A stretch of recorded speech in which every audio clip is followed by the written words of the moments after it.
In January, Jeff Gundlach was quoted, "China is uninvestable, in my opinion, at this point. I've never invested in China long or short. Why is that?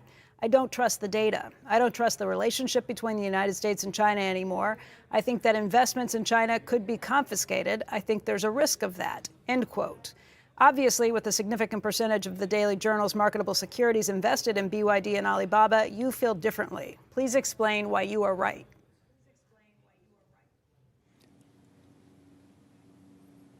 Well, of course, only the future knows who's going to be right.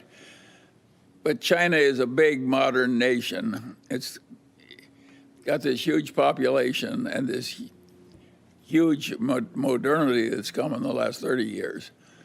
And we invested some money in China because we could get more value in terms of the strength of the enterprise and the price of the security than we could get in the United States.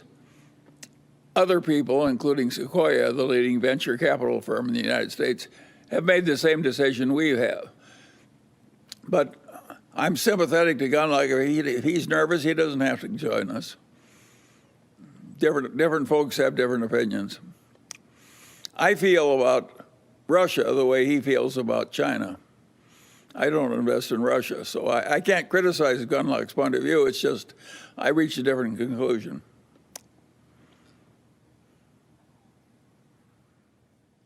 Okay.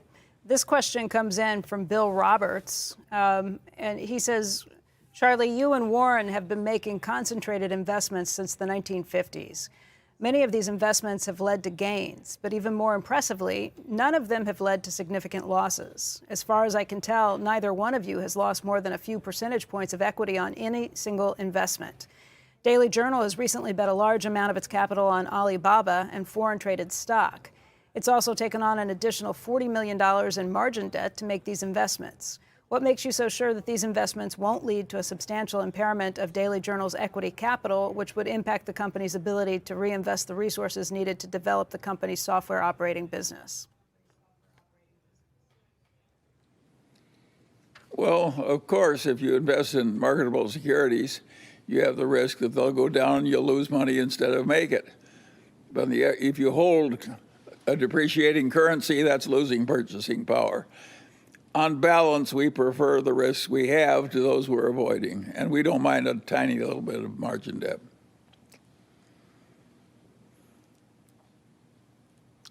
I got lots and lots of questions on Alibaba. That was the one question that I received more than any other, so I'll dig a little deeper through some of these. Someone named Vishal Patel from Toronto wrote in and said that as a Daily Journal owner, do we own local shares of Alibaba? Does that actually give us legal ownership of that business, or do we have a variable interest, and is that the same? Net, what do we own? And I did get a series of questions related to that same sort of thought. When you buy Alibaba, you do get a sort of a derivative, but assuming there's a reasonable honor among civilized nations, that risk doesn't seem all that big to me. Got a lot of questions just about the investing in China risks, and I'll ask this one from Ravi Mehta. He's interested in your take on China and Chinese stock exposure for the long term. He says it's becoming quite evident that Chinese companies could be banned from doing business in the Western world, or maybe some of the Eastern countries too, because of the number of the following reasons. 1, the security threat issues. 2, the potential conflict over Taiwan. 3, inability to meet Western accounting standards. And number 4, human rights issues. Considering all of the risks mentioned above, why would anyone as smart as Munger or Buffett consider investing in China or any of the Chinese companies?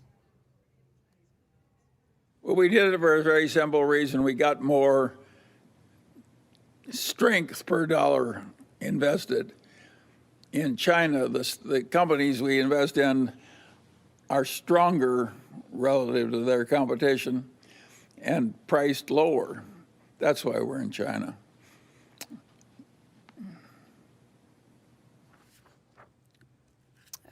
This one came in from Wasim. He said, although the financials seem strong, do the political pressures from the Chinese government worry you at all? Well, the Chinese government is worrying all the capitalists in the world way more than it used to. And of course we don't like that. And we wish that China and the United States got along better. And if you stop to think about it, think of how massively stupid both China and the United States have been to allow the existing tensions to arise. What bad is ever going to happen to China or the United States if we two are close? If we make good friends out of the Chinese and vice versa, who in the hell is ever going to bother us? Of course we should make friends with China. And of course we should learn to get along with people who have a different system of government. We like our government because we're used to it and it has advantages of personal freedom.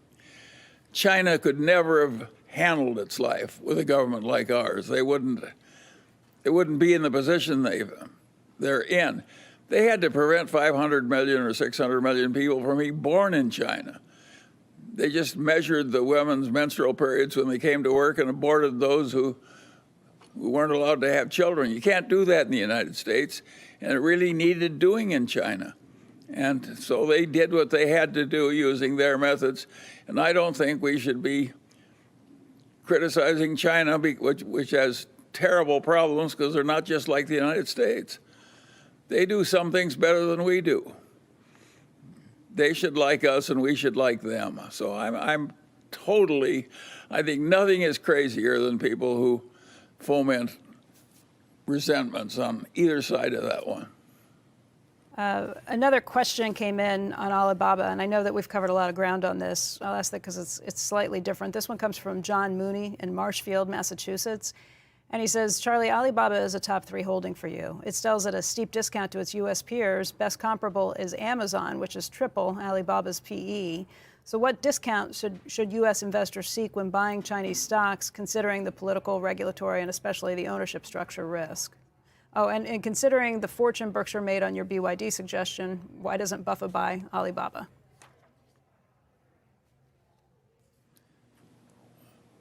Well, Warren, like many other intelligent people, likes to invest where he's personally comfortable. And for some reason, I'm more comfortable with the Chinese than he is. That's a minor difference. But I have all kinds of places where I'm just like Warren. I have all kinds of things where I'm not comfortable, and I just don't go near them. I think an old guy is entitled to invest where he wants to invest in.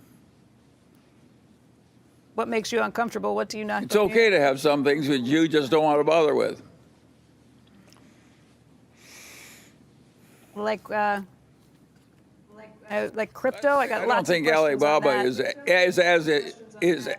I don't think Alibaba is as entrenched as something like Apple and Alphabet.